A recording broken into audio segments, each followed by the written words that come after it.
नमस्कार दोस्तों, स्वागत है आपका मेरे चैनल हिंदी कहानियाँ में। दोस्तों, इस चैनल पे हिंदी कहानियों चैनल पर वीडियो के माध्यम से आते रहेंगे। आप सभी से निवेदन है कि चैनल को सब्सक्राइब अवश्य कीजिएगा। धन्यवाद। आज हम बात करेंगे राजा और लालची मित्रों की।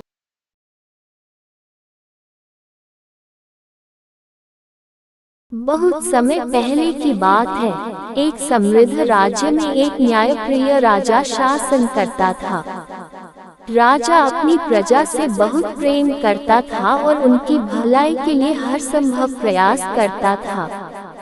वह अपने मंत्रियों के साथ राज्य के मामलों पर चर्चा करता और उनकी सलाह लेकर निर्णय लिया करता था। राजा का सबसे भरोसेमंद मंत्री रघुनाथ उसके साथ बचपन से था।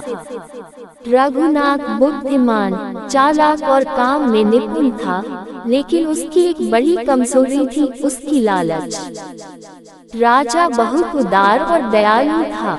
प्रजा उसे देवता की तरह पूजती थी, लेकिन राजा को इस बात का एहसास नहीं था कि उसका सबसे करीबी मंत्री रघुनाथ धीरे धीरे राज्य की संपत्ति चुराकर अपनी तिजोरी भर रहा है। रघुनाथ की यह आदत बढ़ती गई और वह प्रजा पर लगाए गए करों से भी धन इकट्ठा करने लगा। राज्य की प्रजा पर धीरे धीरे करों का भार बढ़ने लगा। लोग परेशान होने लगे और राजा से शिकायत करने की हिम्मत भी नहीं जुटा पाए, क्योंकि रघुनाथ ने सख्त नियम बना दिए थे।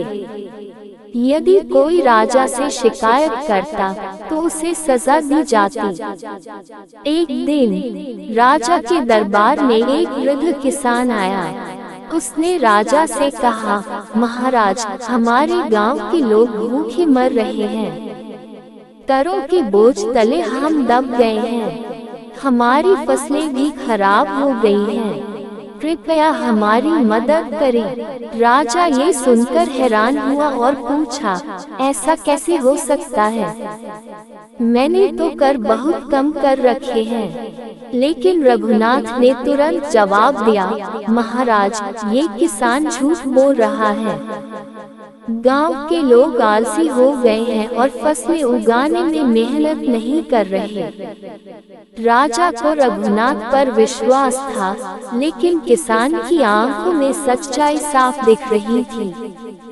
राजा ने मामले की सच्चाई जानने के लिए एक गुप्त योजना बनाई। वह साधारण वेश में गांवों का दौरा करने निकला। राजा ने देखा कि लोग बेहद परेशान हैं और उनके पास खाने के लिए कुछ भी नहीं है।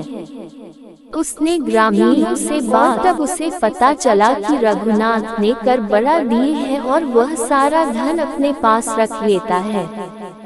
राजा ये जानकर क्रोधित हो गया, लेकिन उसने तुरंत कुछ करने के बजाय सबूत इकट्ठा करने का निश्चय किया। उसने अपने कुछ गुप्तचरों को रघुनाथ पर नजर रखने का आदेश दिया। गुप्तचरों ने रघुनाथ के घर की तलाशी ली और वहां से ढेर सारी संपत्ति और सोने चांदी के गहने पाए, जो प्रजा से लूटा गया था। राजा ने दरबार में सबको बुलाया और रघुनाथ का सच उजागर किया। प्रजा के सामने उसने कहा, मैंने तुम्हारा विश्वासपात्र मंत्री समझा, लेकिन तुमने मेरे साथ विश्वासघात किया। तुमने प्रजा को लूटा और राज्य के कानूनों का उल्लंघन किया। अब तुम्हें इसकी सजा मिलेगी। रघुनाथ ने माफी मांगी, लेकिन राजा ने उसे राज्य से निर्वासित कर दिया।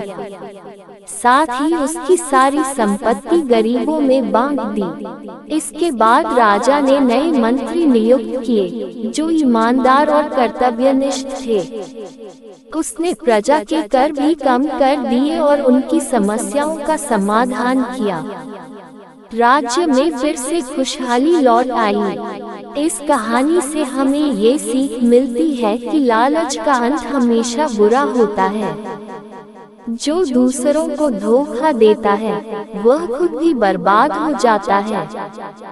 सच्चाई और ईमानदारी से जीने वाला व्यक्ति ही वास्तविक सुख और सम्मान पाता है।